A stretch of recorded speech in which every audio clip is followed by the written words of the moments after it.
What's up, everybody? Energy is Love Podcast, podcast for the universe. Thank you so much to our listeners. You've done it. You've gone out. You've listened. You've downloaded. You've subscribed. Really, really appreciate it. We can't thank you guys enough. Remember, you can find all of our episodes on our website, energieslovepodcast.com. We also have a link to all of our sponsors there, information about some of the people that have been on the show, some of the people that will be coming on the show. Contact us through the website as well. Just click on the contact tab, send us a message, let us know what you think. Maybe you got some questions, maybe you want some answers to these dying questions that are eating you up inside. Maybe you want to be on the show. Either way, contact us. We'd love to hear from you. Go on to iTunes and subscribe if you haven't already. Also, please leave us a review on iTunes. Rate us. I don't care what you say. We love you, regardless if you love the show or not, but we would love to hear from you. And if you do that, that helps the show expand, that helps the show grow, helps us reach more people so that everybody out there in the universe can get these concepts and these ideas and this different way of thinking and learn from all these amazing people that we have on the show. And remember, share it. Tell your friends, tell your family members. Talk to the person in line next to you at the checkout stand. Let them know about the Energy is Love podcast so everybody can enjoy all of this high vibrational stuff. We have some exciting news for the podcast. Next week, the week of August the 17th, 18th, 19th, I don't remember. Anyways, we're taking the podcast on the road. We're heading up to Portland, Oregon with the show. We're going to be attending the National Float Conference that's held in Oregon each and every year. We're going to be going there not just to learn about floating because we love floating on the podcast, but we're also going to be having a ton of interviews set up with some amazing people in the float industry, as well as some spiritually minded, highly enlightened, amazing people. So we're going to be hitting the road with the podcast. Keep that in mind because there may be a small lag when it comes to episodes because we're going to be so busy, but we're going to do the best that we can to keep episodes coming for you guys. Also, follow us. Follow that journey. We're going to be doing a lot of tweeting, a lot of posting. Go to our Facebook page, Energy is Love Podcast, or go follow us on Twitter and Instagram to keep up to date with all the cool stuff that we'll be doing while we're up in Portland, or all the cool stuff that we're doing all the time anyways. Thank you so much for listening, folks. Enjoy the podcast for the universe. This episode of the podcast is brought to you by As Above, So Below. It's a beautiful metaphysical shop in Roy, Utah. They have all your Wiccan, pagan, spiritually enlightened, high vibrational needs at this shop. Beautiful crystals, tarot cards, pendulums, jewelry, incense. If you're into smudging, and you should be smudging, if you don't know what smudging is, go Google smudging. But at As Above, So Below, they've got all your smudging needs, everything that you need to get started, everything that you need for that ceremony, for that sacred ritual that you're performing. Cleanse your house, do whatever you need to do, but go get your stuff at As Above, So Below. At the shop, they also have workshops and classes held all the time. So go to their Facebook page, find out what event's coming up next, contact them, 801-721-1344. Remember, they're located in Roy, Utah.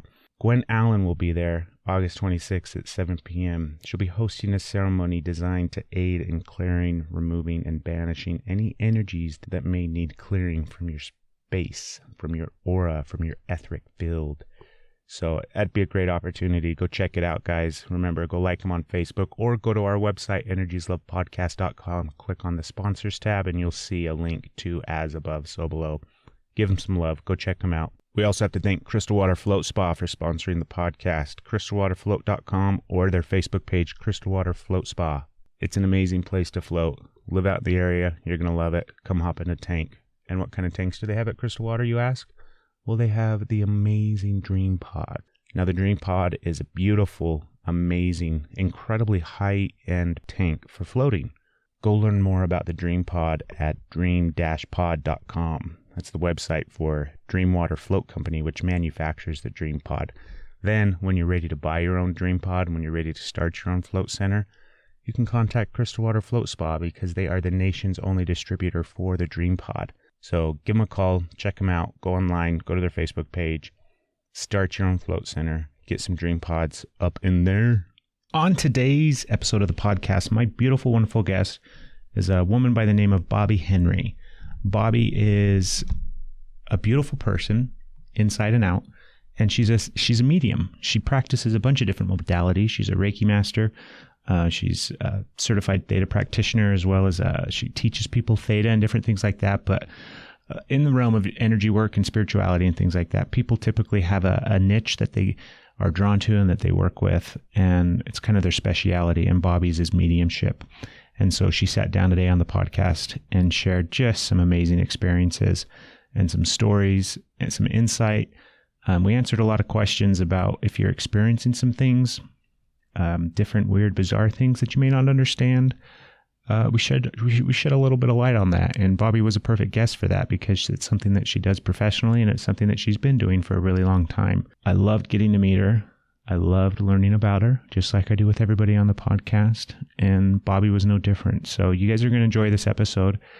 Remember, go out and find Bobbi. She's got a website. It's bobbihenry.com, and it's Bobbi. She spells her name with an I.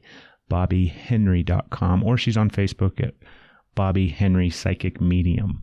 So sit back and relax and enjoy this show as we dive deep into the realm of mediumship and spirits and life after death and all that beautiful cosmic stuff. So here we go with Bobbi Henry on the podcast for the universe. Enjoy. You're listening to the Energy is Love podcast. Energy is love. The Energy is the Love podcast. The Energy is Love podcast. Energy is love. The Energy is Love podcast. The podcast for the universe. The Energy is Love podcast. Well, good afternoon, Bobbi. How are you doing today? Just fine. Thank you, Craig, for having me. Yes. It's a pleasure to be here. Well, I'm glad that I got to meet you finally. I've heard a lot about you before. I've seen you speak.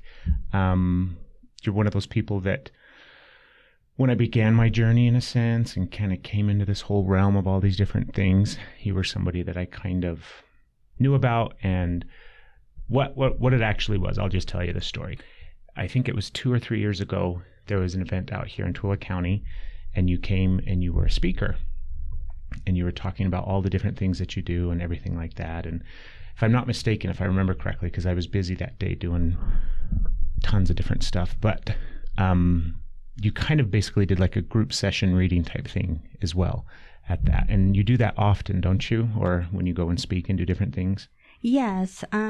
We call those a gallery. And when we have a number of people that show up for readings, and they're always so fun because even if you don't get a reading, maybe the person sitting next to you does. Yeah.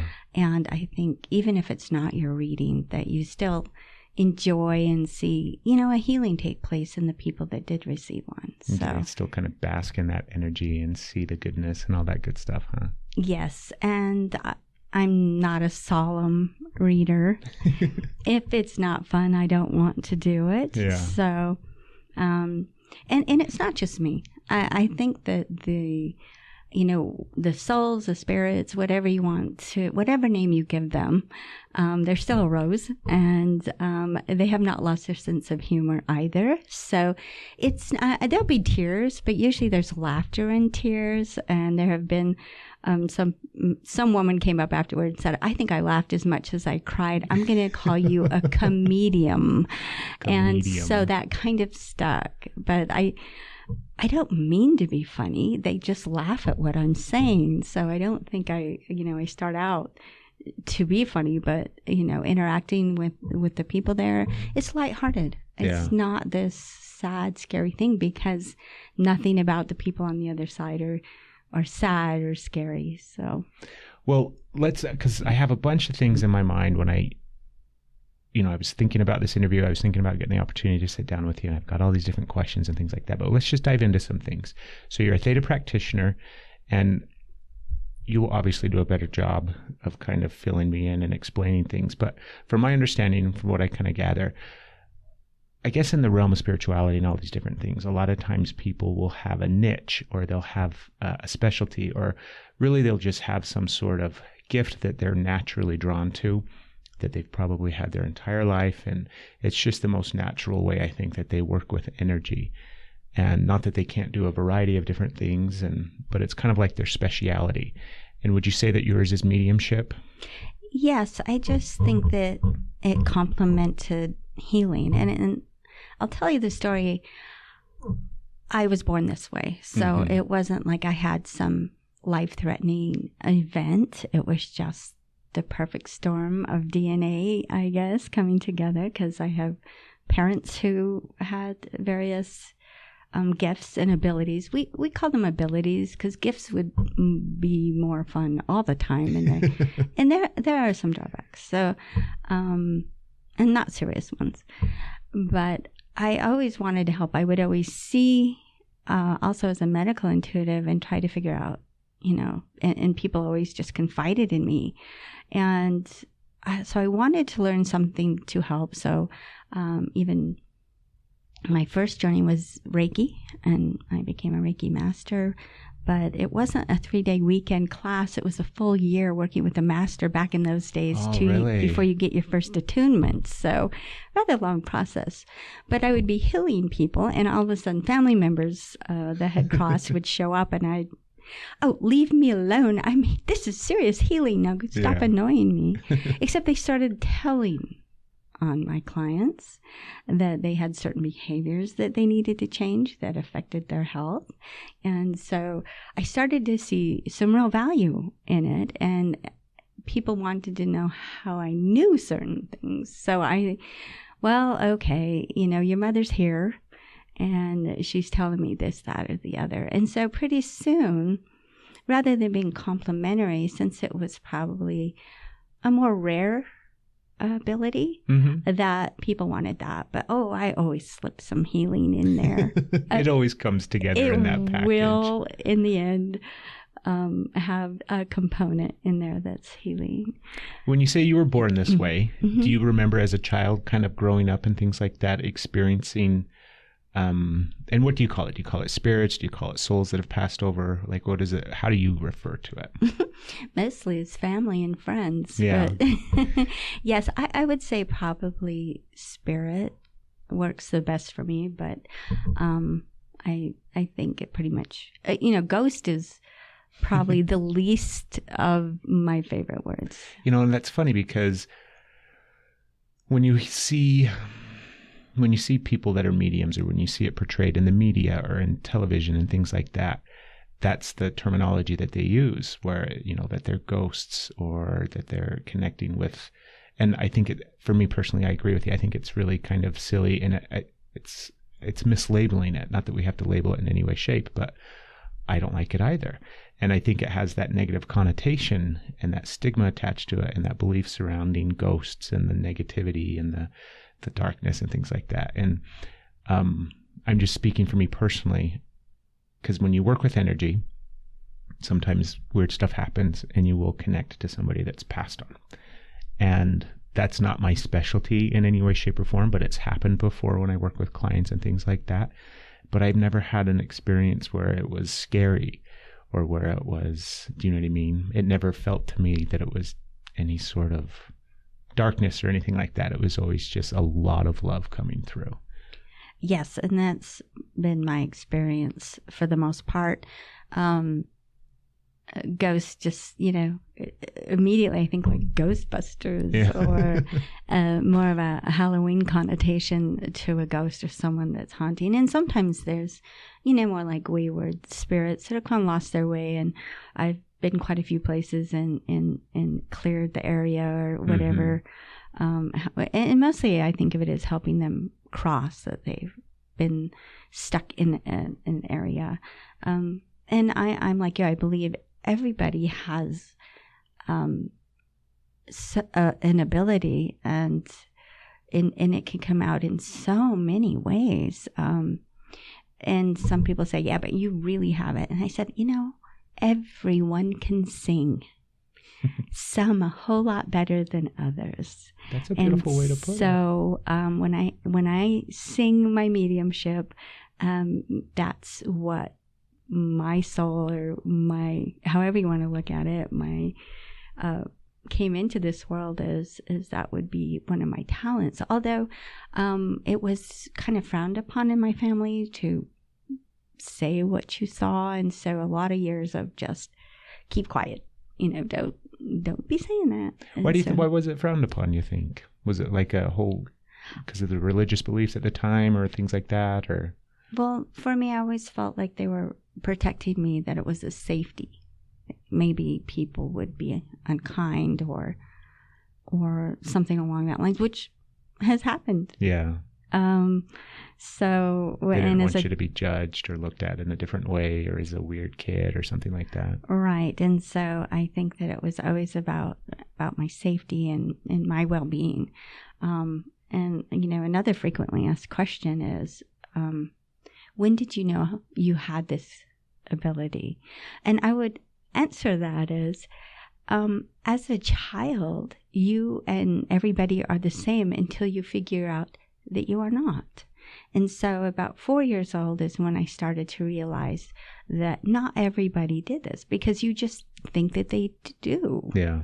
And so I would say it was about 4 that I kind of figured out that I was different, and then a lot of pressure to keep that concealed. And then when I was older, it was always there, but as I got into healing, it, like you say, sometimes it opens the door. But what I did is find a use for it. I'm about results in healing and just really results oriented. And that helped with results dramatically. Why do you think it does so much? Why do you think that? Because there's so many times that people, we can get into a really in-depth, deep kind of conversation about death and the meaning of life and the struggles and things like that. But I think so many times when somebody loses a loved one, there's so much pain associated with it, and there's so much struggle, and there's so much they just need closure in order to move on and to heal some things. And part of me understands it, but then at the same time, I kind of struggle understanding, do you know what I mean? Like why that is such I don't know if it's just me and my quirkiness or whatever, but why do you think it is so important for people to connect with people that have passed over their loved ones and things like that? What do you find? I'm sorry, I'm rambling. I don't mean to interrupt you. You're not. What do you think is the biggest benefit that people get from it? What I have found is validation that we go on. Mm-hmm. I think one of the biggest fear is that judgment, and if it's in a particular religion, am I going to be where they are, or are they in a good place? Maybe they knew they had a history, it wasn't so great. So I think the fear of that either we don't go on or that we won't be together. So I think the validation of knowing that when I'm speaking to them, that they know who it is, and that we spend a little time, it's really the candy of it, validating if they're giving me different things. The reading usually is the value or the result to me, in that they'll notice where they're struggling and want to give advice there. And sometimes they give little warnings, and not that this dire thing's going to happen, but if you continue in this direction, these are some possibilities or maybe even probabilities that you're not going to end up where you want to be. Yeah. So I think that we always wonder, is that real? Are they there? Is this just it? Is this the end? Are they just in darkness? And so many times it's a healing in the sense that, okay. And I think your question too, are you just unusual? I think that you're led into, let's say, more of a holistic way of life, because you're kind of hardwired to be more spiritual, to find deeper meaning. And so for you, that's an easy leap. It's just a step, really. And for other people, it's a huge leap of faith to take that on. And in not any particular religion, I've pretty much, I traveled to Japan and taught Theta there and did a lot of readings, and so in Peru. So there's certain cultural where issues wherever you go, where they have their own kind of thoughts. So kind of the whole belief system surrounding death and ancestors and all that kind of and stuff. There's plenty of religions that feel like we move. Most of them, yeah, I feel like there is, I think 90% of the this planet's population feel like there is a creator or a being or something greater than ourselves. Yeah, and so, and that there's an afterlife and that we go on to something. We just don't know what the heck it is. and so I get a lot of questions. What are they doing? Or, how do they know this? Yeah. For me, I always describe it to people, at least from my kind of understanding of it, because I think a lot of times too, and when I have somebody that I've worked with before where I feel like their loved one has come through, in the end, it's always just a message of love. And, like you said, that it's sometimes there's those little nuggets or those little points in the direction of maybe you should stop doing this, or maybe you should try to do this more or avoid this, or whatever the case may be. But it really boils down to love. And that, for me personally, has helped me so immensely in the greater understanding of the reason behind this whole experience of life and why we're here and everything. I mean, that's why it's the Energy is Love podcast, because I feel so strongly about energy and the universe and all the different things that we don't necessarily have a ginormous great understanding of. But in the end, it just boils down to love. I have some questions for you, because my wife was excited that I was coming to chat with you, that you were going to be on the show. Some of the things that, first off, when you have this skill, when you have this ability, is it the type of thing, and we like to educate people with the show, so we like to give people a different idea and a different way of looking at things. And people might have a viewpoint or a kind of a stereotype associated with somebody that's a medium. Is this the type of thing that you just move through life and it's constantly on and you're constantly experiencing this information and these spirits, and do you know what I mean? Or is it something that maybe you'll have it periodically where it'll pop in, but it's really the intention set when you're working with a client, when you go to that space? Or do you know what I mean? Is it the type of thing where you're just constantly bombarded in a sense?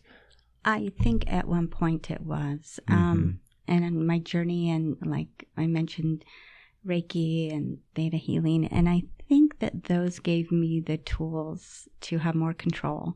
And I actually call it setting like a parameter. And so turn it on, turn it off, not quite a toggle switch, but I probably don't just blurt out. I think that I'm very, very respectful of people's space, and some people project things, and I have a hard time, trying not to comment on them. But for me, it's a matter of respect for others. But it's really not like TV or movies. Yeah. Although before I have one of the big gatherings where there's going to be multiple people, I do open myself very wide the night before and actually get what I call some RSVPs. I'll be showing up tomorrow. A really fascinating story of that. I was doing a reading in California, a rather large group, and I did open myself and I did have some RSVPs. The interesting thing is there was a man there, and I went to him first. I have an RSVP for you. And I said, I believe it's your wife, and she's very, very recently deceased. I don't normally have as much communication. I like the receiver of the message to have some time, because if I start working with them too early, they'll just be overwhelmed with grief. Yeah, they're still in that space. Yes, the grief is too fresh. And so I usually say, wait. But for him, I said, it seems so recent. I'm kind of surprised. And he said, I am here because she bought the tickets for us. Oh my goodness. And that we were coming together. And I said, oh, you're one of those famous drag-alongs.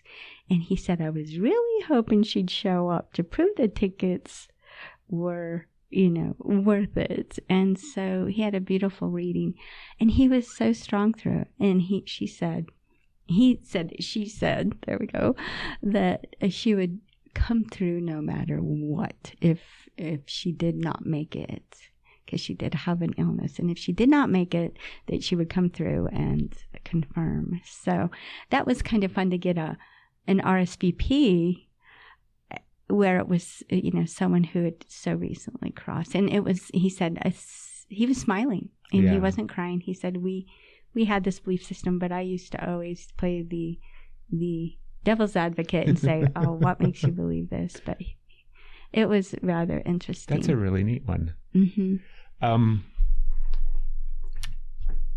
My mind's racing with all these thoughts. So somebody that is maybe new to the experience of energy work or healing or spirituality, or coming into their own because they've had some experiences that they kind of have a hard time explaining, or some things. I think sometimes when people connect to, or they receive messages, or they get insight from spirits that have passed on, initially they might be frightened of it, and they might be overwhelmed by it, and this kind of sense of obligation, like, what do I do with this information, or why is this person coming to me? Did you ever struggle with that? Or how would you counsel somebody, or kind of give them advice to move through that? Because I think sometimes it is a real challenge. I've met people, and I've talked with people before where, they'll get information that they might not necessarily understand, but they have a really good sense of understanding that it's coming from somebody that's passed away. Maybe it's not necessarily their loved one or something like that, a friend of a family member or something, and they don't know what to do with it. They don't know how to kind of manage it and move through it. I do see a lot of clients that, their whole purpose is either my son or my daughter or I am, or somebody's having these experiences. I think, we discussed a little earlier, I do believe that everybody has some ability, and there's so many ways for that to come through. There's visuals or visions, or you hear, or you just feel, or you just know. And so there's so many ways to receive that information. But I think fear keeps most people who have a stronger ability to not embrace it, so they never really fully bring to fruition all their abilities, because that fear it will stop you. Yeah. And the number one, and I can tell you across the board, the number one fear is, well, if I run across something dark, then I'll be tainted, or, something will happen to me, and, I'll bring in all this evil to myself. And so, I always take it as a teacher, And really, I think that's all I'm doing in my mediumship. I feel like I'm just teaching, helping them see alternative perspectives. And when they do come, there are certain things in the alternative holistic world in dealing with energy that helps you be more grounded and to have more clarity in what you're receiving, because it's kind of scary and it's confusing. It is confusing. And there's so many times that the way they receive it is maybe not their best sense, and help them use something. So many young empaths probably have the hardest time. And so working with them on giving them ways to set parameters, to be able to turn it on and off. And that was one of the questions I was going to ask you, because a lot of times too, kids experience stuff that they may not necessarily understand or even really be able to explain super well. And then they do get scared, or they do get frightened. Maybe they bring it to their parents and ask their mom or something. And then, of course, the mom, to no fault of their own, is scared and freaked out and passes that down to their child, and the kid picks up on it because they are empathic and they're connected to the energy. And so how do you help, kids? How do you help parents realize that it's okay if they're experiencing this, but they can set up some sort of parameters and boundaries and some ways to cope and manage with it? The parents are, I'm always saying, they are going to take this experience through your perspective. If you have fear, they will have fear. And I feel that we have a body, let's say a carbon-based meat suit experience, and then we also have the spiritual. And just like our body has an immune system, I feel like our spiritual body has an immune system. And fear is detrimental to both of those immune systems. And so if we go into fear, then I feel fear just brings in, physically, emotionally, spiritually, so many more problems than what you would experience than if you're just open. And so mostly we'll talk about, are you afraid of them? When I speak with children, it's like, are they doing or saying or having anything that might make you afraid of them? What are they doing? What are they saying? And we start kind of walking through the experience. And I am approaching it like, wow, that's awesome. Let's talk about this. Yeah. And let's talk about, for one, if they're coming at night and you're trying to sleep, that's not okay, because that's going to, again, affect both of their immune systems. So there are so many ways that we can help and teach them to have a better experience. And I feel like now is one of the best times because it's far more acceptable on a wider arena than it ever has. And I am going to give credit to media and, with that, movies and television and different things. Oh, it's kind of cool. And but they can also play against us in some ways, but there's a wider acceptance. I agree. I think it is doing, I think there's a lot of things out there, whether it be television or movies or different things like that are doing a better job of portraying it and a better job of kind of explaining it and opening people up to the concepts and ideas in a sense. But then every now and then you still see stuff that you're like, really? Like, there's those, just those stereotypes that get played over and over and over again. Do you still have fear in that space sometimes? Do you still have fear when it comes to, maybe you get some experience that's really overwhelming and powerful and you're kind of fearful of it? Rarely. To me, I'm going in with more of a checklist. So when I'm going in, I'm looking for certain things. And when I say that, it's probably when I'm going to an unknown zone where people called and said, all these horrific things. And I think the greatest, if you have a minute for a story. Of course, we've got all the time in the world. I think that the story really gives a great understanding. And one of the things I say, if you're in a completely dark room and there's noises, scratching, digging, grunting, who knows, these awful sounds in the dark, but you turn on the light and there's a little baby pig over there scratching, grunting around, you're like, oh, look how cute. I'm going to hold it. But when you cannot see, it's really easy to misinterpret the signs. And so the story I'm going to tell you is a woman who was recently divorced, who had 2 small children, kind of her first apartment alone. And of course, everybody jumps to somebody must have died here. But if that was true, hospitals would probably be the most haunted place. It just being so overwhelmed with spirits. Yeah. But anyway, that's if someone must have died here. And when they're explaining stuff like that, I'm always so amazed that, and they're moving stuff. And I'm like, cool, they're kinetic. Let's look at this. And of course, it's always, and they get down to like one room. The families will often have an incident in one room, and so they don't go in that room because their fear increases, which just kind of makes an atmosphere that's unpleasant. And so they get down to maybe 1 or 2 rooms that they haven't had some kind of experience in. And I see that over and over. That seems to be the MO of it. And so I got there and they were down to 1 room. And of course, she'd never been on her own. But I get there and mentally before I walk in the door, I'm always like, whatever this is, help me prepare. So sometimes walking in, I don't know. Sometimes I can go ahead and get it figured out before I get there. But I walk in and she is like, we can't go in the laundry room and we can't do this. And I sat there and all of a sudden I see this lost soul. And she really had not, crossed over. But she's wearing what looked like a child's costume of like an angel costume for a Christmas pageant of some sort. And I'm like, what is going on here? Well, this woman had been like, her husband had left her, she had small children, but she wasn't strong, had committed suicide, and so she didn't cross fearing judgment.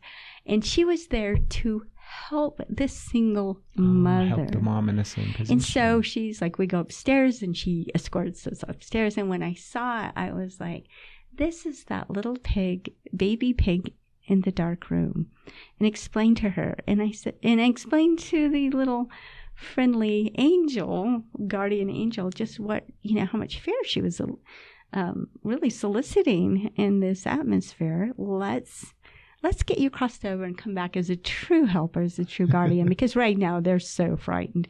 And so it was really an eye-opener for me to be like, what are you wearing? And she wanted so desperately to help her. Yeah. And yet she hadn't really fully crossed, so they feel awkward. It's a weird vibration. When family members are pressed all the way and come back, they're a more comfortable vibration. Kind of more comfortable in that space, huh? Yes, but if they're stuck in between, that's really awkward vibration, and this doesn't feel right to us. And so it will, that's the kind of stuff that makes the hair on the back of your neck stand up. That's the kind of, in a dark room, what is this? Has got to be pretty scary. Yeah. And so I think that was the best explanation for what 99% of what I do or see is like, that there are times that they are trying to help.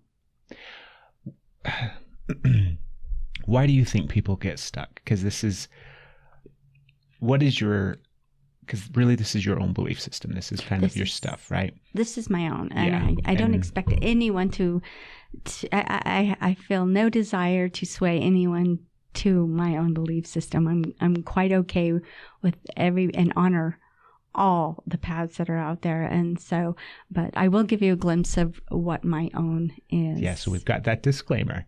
But yes. Tell me what you think, because I struggle in my own space and in my own head and the way that I think and ponder all of these things. And I think about when people cross over and how, whatever my belief system is, right, and the expansiveness of the universe. And obviously, I believe we don't end, we don't stop, we don't just go back into the dirt and into the ground. Our soul and everything like that continues on. But people, I think, do get stuck sometimes, and I don't understand why.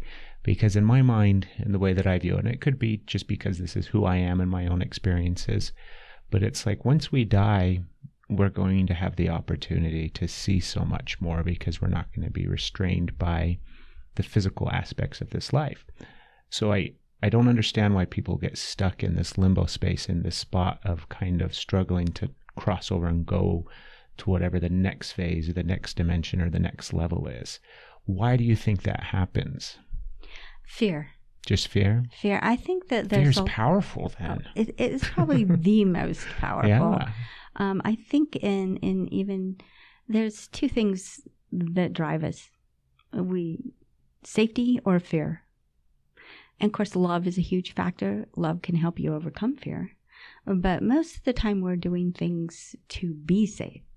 And so fear will stop a lot. You take the fear coupled with indoctrination that you're going to be judged. Yeah, by the very word of that indoctrination, everyone is a sinner, or so it's hard to pull a winning hand out of that. So I think going in, they just don't go forward. So I'm a little cliche. They do go into light. I mean, this is really a valid thing, and they do have escorts, and we are greeted, and it is a wonderful celebration. But fear will keep you, because if you're going to be judged, wouldn't you just rather not be anywhere? And I think that's why when someone like myself can see them and communicate and validate, it's very easy to get them to go home, to say, no, you're okay. You'll be fine. And, let me show you. And so to cross them over is usually more of it's a huge healing for them. And it heals the space that they've decided to take up. Yeah. But I have always approached this whole thing more scientifically. So I'll say water, when heat is put to it, turns into steam. And so it becomes a new form, but it's still the same energy. And it actually goes up and we no longer see it, but eventually it comes back down. And so is our soul going through something similar. So in my world, in my belief system, it's about vibration. So I'm going to go scientifically and say everything is a vibration. The microphone I'm talking into are atoms, and it's operating at its vibrational level. So, Earth has a low, slow vibration, but basically with minerals, I would say soil and rocks, they have they're a living thing in a sense. And then, of course, you move up into plants, and that's even more. A big oak tree has a huge presence. And animals are a little bit like humans. And so as we come up that scale, we're vibrating at a higher vibration. And right now in this room, there are so many things that we cannot see. There's microwaves and radio waves and so many things in this room that are not visible to the eye, because they're vibrating in such a way that we cannot perceive them. So take this, that when we change that form, then we are no longer visible in this perception or this place of existence. And so when I communicate with them, somehow, I don't know, DNA, disability, however it comes, is that I believe I vibrate at a level where I can see and hear. And they, bless their hearts, slow it down. I must be like talking to a rock, I'm pretty sure. So their vibration is so high, so fast that they're not really visible. Yeah. So I am able in my soul to vibrate, not all the way, but pretty close. And then they have to come down to meet me. Find some happy middle ground. And so the best information is when we can entrain. But I do believe it's difficult for both of us to stay in that entrainment for any length of time. And I don't get tired. I start getting... After about 2 hours of a big group, I'll just stop, because that's a lot of information. It's a lot of readings coming through, and it just starts. I slow down. I can feel my vibration not being able to hold it, so it takes me longer. I have to work too hard, so I'll just be like 2 hours and I'm out. But that is my belief system. So when we leave this form, we're in a steam aspect, let's say, or a vapor, and so we're vibrating really differently. Because everything is vibration. Yeah. And I'll go to the illness is a vibration. And so that would be my belief system. Although I'm going to add this caveat, because you might be one of your next questions. So if you don't mind, I'll just go forward. One of the things in what I have heard and listened and asked in exploration of vibrating, I'll go up there and vibrate. Well, I want to know this. I want to know that. For years, once it was safe, when I felt safe, then I was like a child at a candy store. And so, I'd be like, well, what is this about the judgment? There's no judgment. And people get so offended by me, because they'll say, what about people who kill children? Yeah. And so I'll say, okay, our society, and maybe this goes back to medieval times, that if someone is mentally ill, that they were exorcised for demons. It's something evil in you when you're mentally ill. And I think the stigmatism in our world still holds some of that, but there has never been a sane person harm a child. And even if they have just evoked a short-term mental illness, as far as, anger, killing in anger, fortunately for us, when we're vibrating there, they do not see mental illness as any different than cancer. But if you have someone that, say, commits suicide or harms somebody and they're mentally ill, there's just a really icky, awful feeling to it. And the truth is, that's like getting very angry at someone for having cancer or diabetes or heart failure. When we're in that vibration, none of those stigmatisms apply for whatever happens, good or bad. And I think that, there's been some certainly better writers than me, like, Little Soul in the Sun, and also, explaining that, that even in the worst of acts, you will find something quite beautiful, like a child's take in the community comes together and they're looking for this child. And I think it's called the story of Sally, or Little Sally. And the community comes together like never before. A busy father comes home and kisses and hugs his son and is so grateful. And as awful it sounds, we're like, I'm so glad it's not mine. But it is a form of gratitude, and we may adjust shortly. We get over it in this fast-paced world pretty quickly. Yeah, we tend to forget.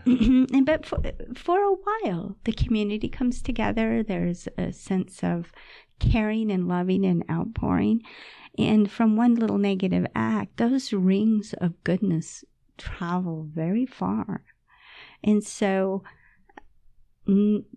myself knowing that there's really no judgment other than we get sort of a review, but I don't want it to sound like we go over a little thing. It's like we understand fully that we came to be of service, to love, to judge not, and we see our shortcomings. And so I think it's so interesting, because I'm sitting here listening to you describe all these things and your belief system surrounding it. And the part that fascinates me, well, there's lots of parts that fascinate me, but I think it's so interesting. So you tell the story of when you went and helped the mother that was recently divorced, and there was the lady that was kind of stuck, and the power of thought, because where we think that we're going to be judged for our actions. So that lady takes her own life and then gets stuck in a sense because she fears judgment if she crosses all the way over, and she's stuck in that space because of a fear of judgment. And I think it's so fascinating that thought that we would have, that thing that we would carry throughout our life when we have our physical form and we have our body, somehow still lingers once we die, still is in our space. And that to me is just the fascinating thought, and the idea that that's how powerful thought is, and that's how much vibration and how much frequency our thoughts hold, where they will continue with us in our soul, in our etheric field, whatever we want to call it, right? After we leave. And it will still keep us stuck in a space. And do you know what I mean? And because I really think that once we do die and once we do cross over into whatever is out there, we get the understanding, we see the bigger picture, we kind of come to the realization where we see the cause and effect. We'll see the ripple effect of some of the bad decisions that maybe we have guilt over throughout our life, but yet how they had ramifications in a positive light. Do you know what I mean? I think we see that bigger, grander scheme of things, but then we still have those. That's just fascinating to me. I think it's so interesting. Well, again, that's part of the indoctrination, as being an ultimate sin that you can't really come back and get forgiveness. But again, like I said, there's really not a judgment quality to it. As upsetting as it is to many people, we all pretty much go to the same vibrational level. Yeah. It is just, and like I said, it's easiest for me to approach it from a scientific place, although I believe doing good for good's sake is probably the best reason to do good. And it's not like this complete, oh, you messed up here, you messed up there. It's like, you had this opportunity. Look at this, where you actually spoke to someone one day that changed something in them, that you do give your smiles away. And I remember my own mother going and mortifying me in line at the grocery store, talking to strangers, and me rolling my eyes. And then I realized my own children were like, Mom, do you have to talk to everybody? I mean, and I'm like, oh, I'm sorry. You can go stand over there if I'm embarrassing you. But I think there's so much that's easy to do to lift somebody's vibration for the day, or for an hour. And we never know what people are going through. I know that there are people that were very upset with me, but I'll say, you're thinking that mental illness is different. And my own mother committed suicide and came back and let me know, don't be afraid, step forward. It still took a while because I had been indoctrinated as a child not to speak, not to but I'd make mistakes and people were like, did you just read my mind? and it made for very awkward situations. Yeah. Yeah, it does from time to time for sure. But I always say that I never go in. I always ask permission. But some people are just projectors, and they just like smack you up alongside the head with it, and you're like, really? So, it's so much easier to die than we know. This is the hard part, being left behind. Not that I'm not selfish, because I have so many people. Will you be okay? You get to bring them in. I'm like, it's not quite like that. I am selfish. I want to hug them. I want to be here. I do have the advantage of knowing they're okay, and they do check in, but it still does not leave empty arms for losing family members. Yeah. Is there some aspect of you that has any fear still associated with death, or some of the unknown aspects? Because even though you have a really good understanding and a really good belief around what happens, I mean, I think there's always a certain aspect of the unknown. Do you know what I mean? There's just too much vastness for us to grasp and understand it all. Agreed. If I have the fear, it might be a little bit buried. I don't fear the judgment. Mm-hmm. So I tell you what I fear. I fear losing those I love and being left behind. That's the scariest thing to me. That's a real fear. Yeah. As far as going on, no. I think passing on, I have assisted so many people to cross over that I'll just be, oh, my turn.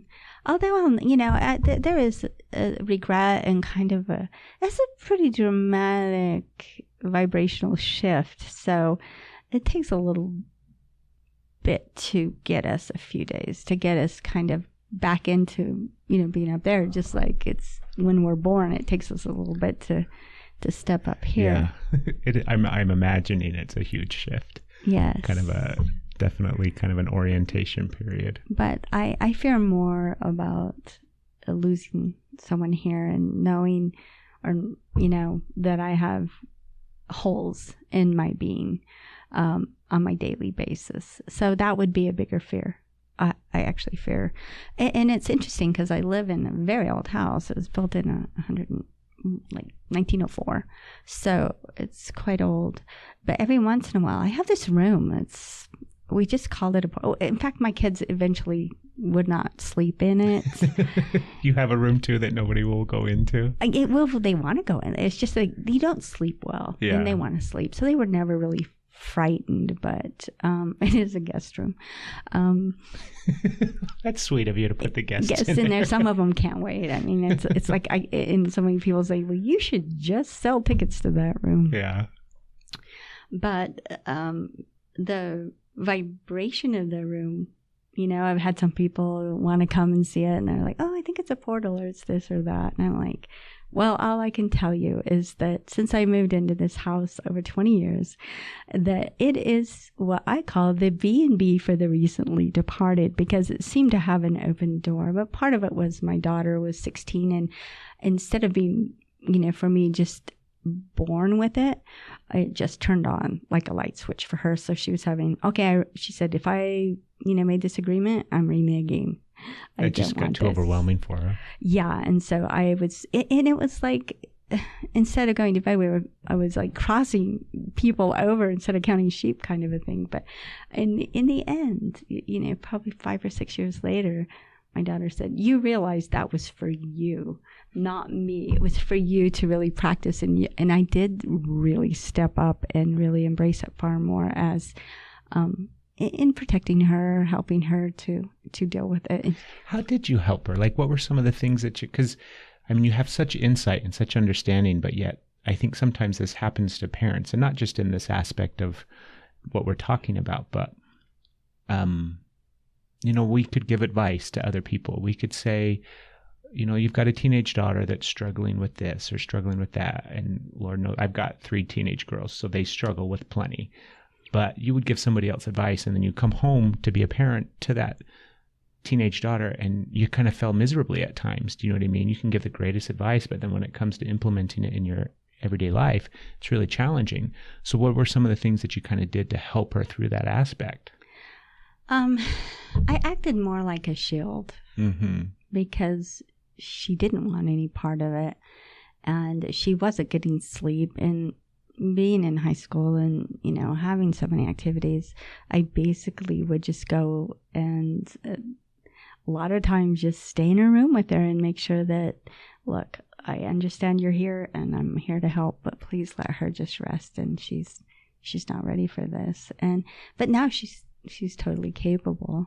I was going to say, has she kind of come back around to where she wants to embrace it and start to be more she's very accepting good. of it? And she's in the medical field, so she's been able to sort of bring the two together, but her specialty is hospice. That's way neat.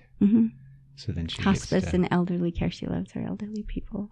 Well, then you can see some of the divineness in there where she gets the opportunity to help people cross and be in that space and hold space. And I knew she would come into it, but she wanted it on her own terms. And I think and she said, later I realized, hey, that was not about me. That was about you. Yeah. And I'm like, I think you're right. And she goes, well, thanks for stepping up to protect me in the sense of let her get rest and, you know, deal with it. But I got pretty good at it.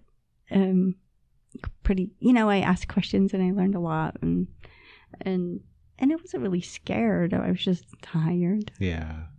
So I think that everybody has gifts, and I think that fear will always hold us back to a certain degree. And those that don't have the fear, obviously embrace our gifts and find. There's so many ways to have this gift, and I can spot an empath. I see an empath at like 50 yards. I'm like, ooh, empath. Ooh, let's close that down a little.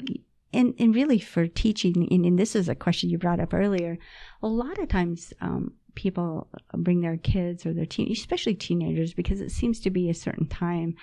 Unfortunately, some people just drug them and think they're schizophrenic or some such thing, which breaks my heart. But the empaths, for one, there's a lot of things that we can do. It's like, okay, let's describe real fast, because let's assume that, you know, some of our listeners may not know what an empath is. And so go ahead and describe it.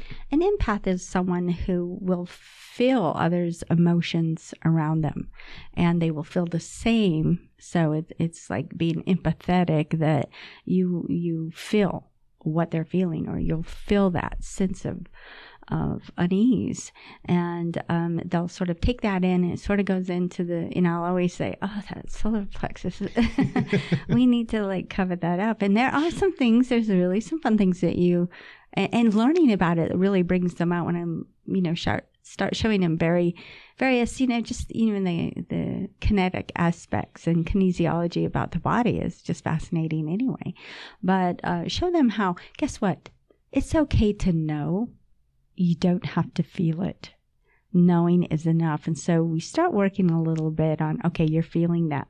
What I want you to do is remove that and go to, what do you know? You know what they're feeling. Don't feel it. You can know it and you can work with that, but you don't have to feel it, because you're going to suffer some physical symptoms through that.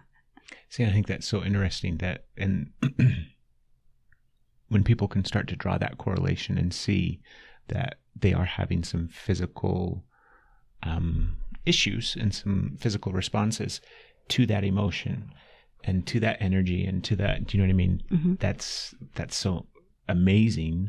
And then when they can really start to draw those connections and those correlations, then you can see that it's almost like they just get some more, another light bulb clicks on, and some more understanding and some more kind of openness comes out of that. And I'll tell them, use it as a tool. Not a tool for destruction, but a tool to help others. You were given this for a reason, and but it was never meant to harm you. So let's give you how to operate a manual on that tool, so that, for one, that you stay healthy, but you're also able to help those around you. When you understand what they're feeling, it's really easy to help someone feel better. Yeah. And so, and some of them just want it to go away. Yeah. So many people, I think, get to that place where they do just want it to go away. Like your daughter, for example, mm-hmm. in that space where she's like, I can't deal with this right now. I don't want to deal with any of it right now. It's too much. It's too overwhelming. High school is enough. Yeah, that's for sure. I think it's so, I see my own kids go through the things that they have to go through. And yeah, high school is enough. Adolescence, childhood. Agreed. It's enough sometimes. We have a 10-year-old boy who is just amazing and does tons of different things and is super connected. And then at times he's just like, I don't want any of this crap. I'm done. I don't want anything, But it's challenging. It's really hard finding that balance because you don't want for me personally, I don't, not just my children, but I don't want anybody to kind of turn their gifts off, their abilities off. I want them to keep those things open and connected. And, I struggled with it in my own space too, where it's like, I don't want to do any of this crap anymore. I don't want to feel any of this anymore. I kind of want to go back to that way of living where I was oblivious and kind of naive. And do you know what I mean? There's an aspect of that at times, but I don't have that anymore. That was in the beginning. Now it's like, I can't imagine living a life outside of energy and spirituality and all these different thoughts. But what do you think is one of the biggest,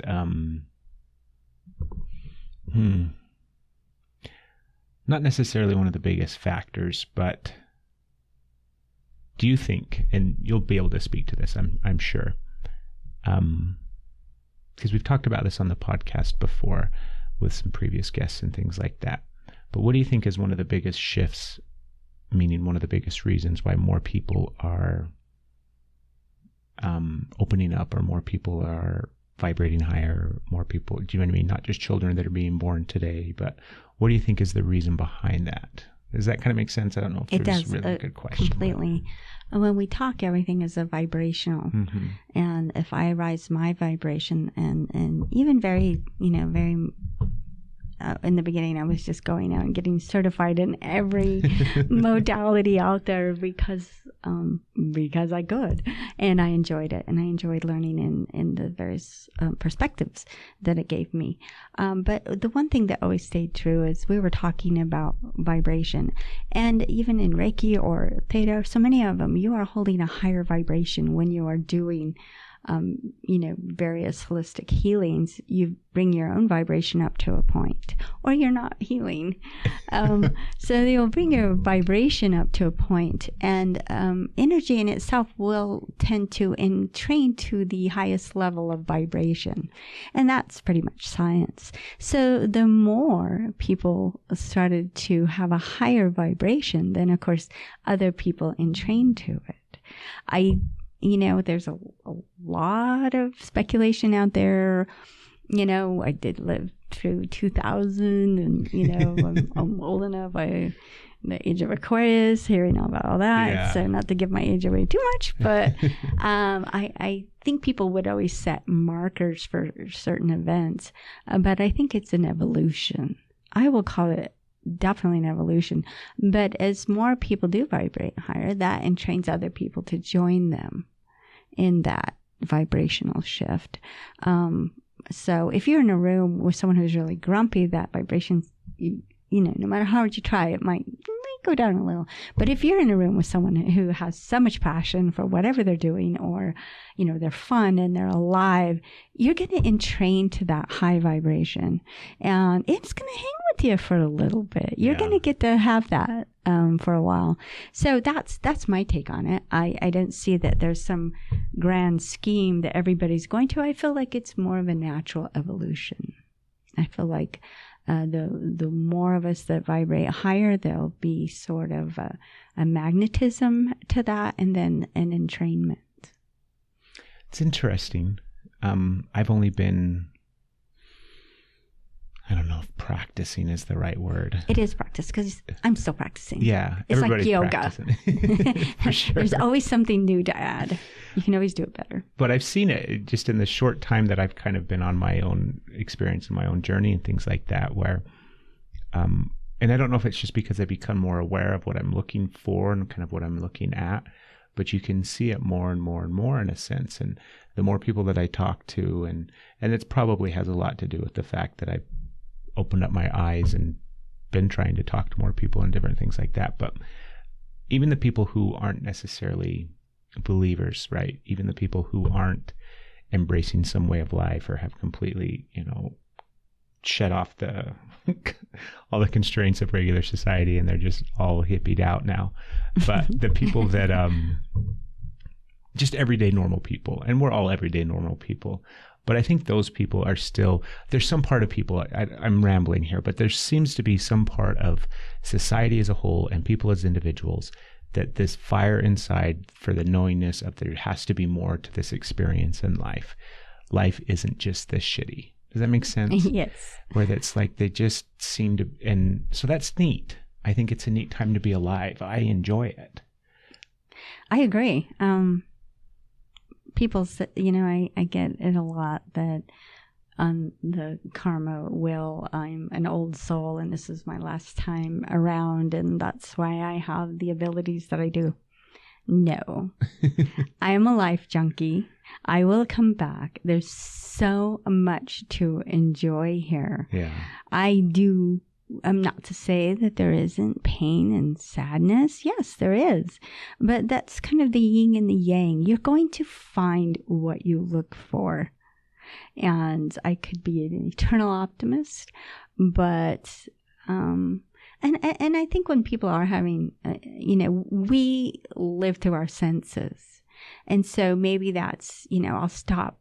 I live in the Salt Lake Valley. So when the sun starts to go down, I look for that alpenglow on the mountains. It's like, I guess the City of Angels where they all went to the beach. I do that. That is like energizing for me. And I love that. And the sound of children laughing, it just, and the smell of puppy breath and, my coffee first thing in the morning. There's so many things that are just so simple and so fulfilling. Yeah. And so I'm pretty sure I'll be a life junkie. I'm pretty sure I will come back just for the sheer joy of being here.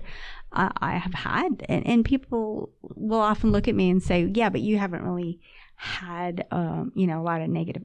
Oh, I've experienced the death of a parent. Like I said, my mother committed suicide, but she came back and let me know she was okay. So I said, okay, that's one thing I can check off that, you're still okay. But there is going to be sadness because there's great joy. And what is balance is not going anywhere. It's the teeter-totter. You don't sit there and try to balance like a real seesaw where you don't live. Yeah. Because life is full of shortcomings and challenges. But that's what they are. And but there will always be something beautiful to see, something wonderful to smell, whether it's bread or the ocean or pine trees, whatever that is, and your music, whatever sounds, and it could be laughter, it could be song. There's just so many ways to, and food. Yeah. There's so many ways to enjoy, and each other. So many ways to find such beauty and meaning and fun in this life. So I don't think it's my last time around. I could be addicted to life. It's my soul's addicted, and I'm pretty sure I'll be back. I'll probably wait till everyone that I truly love gets back and welcome them if I go first. And do you think we have a choice? Yes, 100%. I feel like we have a choice. Yeah. Everything is choice. Everything when is choice. People want future ratings, they're like, blah, blah, blah. I'm like, there's a lot of choices involved. There's not a hardcore road. We're affected by our choices. I mean, if we're trying to, and for me, when people want future readings, what I'm going to say is, where is it you wish to be? And where are you now that you're not there? So let's look at what navigational issues that we have. What can we do to change you to get to where you want to be? What do we need to work on? So it's like, okay, right now I can see where you're headed. Probably not where you want it. And it's going to be a long-term navigation. So it's small adjustments will make a big difference. So to me, it's like, well, I can see what are some possibilities, but let's talk about what you want and let's let that future be the one you want to build. What's keeping you from having what you really want? Yeah. And let's ask why you want it. Yeah, truly understand the purpose behind what you want in life. Mm-hmm. And then what's keeping you from getting it? So, even though I may say, okay, I can see this relationship really isn't doing a lot of good, but it's not in my place to say, oh yeah, dump him or her or whatever. But I'll be like, if, it's up to you to make yourself happy. You've got to take accountability for your actions and inaction. Well, I'm not really doing anything wrong. Well, you're not really doing anything right either. So I'm pretty real with my clients, and I think they appreciate that. It's not a lot of woo-woo. It's some down to earth. Let's talk about what you're doing, what people are doing around you, and how can we help you? What is assistance that we could teach you today that will avoid what you want to avoid and get you to where you want to be? Yeah. So it's probably a little different approach. I think it's a good approach. I think it's the approach that's needed. I think too many times in all of this stuff, whether it's somebody that practices energy work or spirituality or works with people, I think there's too many times that they're up there in the clouds and in the angels and in the rainbows and in the lights, and just, going off of the fact that it's all okay, you're going to be just fine, just sit and om and meditate and send it up to your angels and ask for guidance. All wonderful things. But at the end of the day, we got to bring it back down to the realm of where we live and the reality of you just need to stop doing some of the stupid stuff that you're doing. Yes. And redirect your attention and focus elsewhere. Definitely. We need to take responsibility for ourselves first. Yeah. And it's so funny because I cannot even tell you how many times people come, if I could just get my husband, or if I could just get my wife, or if I could just get my mom or somebody to change. It's like, wow. Well, let me tell you about that. That's not going to happen. Yeah. It's not like I can put a spell on them and have them be this person. Let's take a look at what affects you and why, and what's going on and what you can do about it. The only thing you can change is yourself, and the only thing that you have total control over is yourself, if you take the steps to have that control. But trying to change somebody else is never going to work. And it's endless how many clients I've had that want to change someone else. Space. Well, I've told my angels to go do this. I was like, wow, what are you doing? Not to say that I don't feel like we have helpers. I do. But first and foremost, we need to take responsibility for our behaviors. You can just picture the angels sitting up there like... I told them. Yeah. They're not listening. Yeah, because you're asking them dumb stuff. Bobbi, it's been wonderful meeting you. Oh, and thank you for having me, Craig. It's been wonderful having you on the show, and it's been a pleasure. Thank you very, very much. Thank you. What's the best way for people to contact you and kind of find all your information? I have a website. It's Bobbi Henry, Bobbi, and then HENRY.com. And there's some contact phone numbers. Use the cell. I think that still has the old home phone, but it goes straight to the little box in the bag that I never see blinking. So there's a cell phone. I can go ahead and say 801-916-0534, or they can go to the website. So that would be the best way. Wonderful. Okay. Thank you so much for having me. It's been fun. And I hope everybody enjoyed this episode. I'm undoubtedly certain that you did. It was super wonderful and magnificent, and different thoughts and ideas, and we always like doing that on the show. So thank you again, Bobbi, and everybody go out and have a wonderful, beautiful day. I'm going to call you a comedium. Oh, leave me alone. I mean, this is serious healing. Now stop annoying me. That's the kind of stuff that makes the hair on the back of your neck stand up. Everybody has gifts, and I think that fear will always hold us back.